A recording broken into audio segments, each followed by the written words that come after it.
आज जागतिक कर्करोग दिन आणि याच निमित्तानं बाल कर्करोगाविरोधात लढा देण्यासाठी महाराष्ट्रभर विद्यार्थ्यांनी सायकल चालवत आशेचा संदेश दिलाय।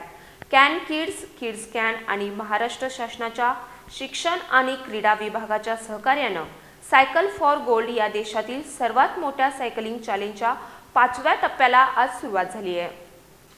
जागतिक कर्करोग दिनानिमित्त बाल कर्करोगाविषयी जनजागृती करण्यासाठी कोल्हापूरमध्ये सायकल फॉर गोल्ड रॅलीचं आयोजन करण्यात आलं।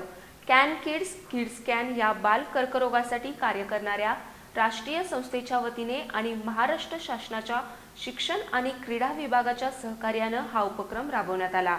ही रॅली श्रीमती लक्ष्मीबाई जरग विद्यामंदिर इथून सुरू होऊन शहरातील विविध मार्गांवरून मार्गक्रमण करत पुन्हा शाळेत समाप्त झाली।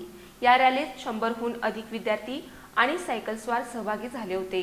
यावेळी महाराष्ट्र शासनाच्या शिक्षण आणि क्रीडा विभागाचे प्रधान सचिव रणजित सिंग देओल यांनी सायकल फॉर गोल्ड उपक्रमाचं महत्त्व स्पष्ट करत हा उपक्रम केवळ सायकलिंग पुरता मर्यादित नसून फिटनेस, मानसिक आरोग्य आणि सामाजिक जबाबदारीचा संदेश देणारा असल्याचं सांगितलं।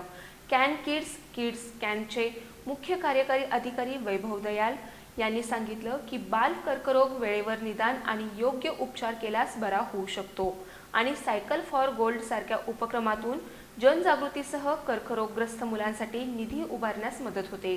या कार्यक्रमाला शैक्षणिक पर्यवेक्षक बाळासाहेब कांबळे यांनी उपस्थित राहून रॅलीला झेंडा दाखवून सुरुवात केली। तसंच डॉक्टरांनी बाल कर्करोगाची लवकर ओळख आणि उपचाराचं महत्त्व यावेळी अधोरेखित केलं।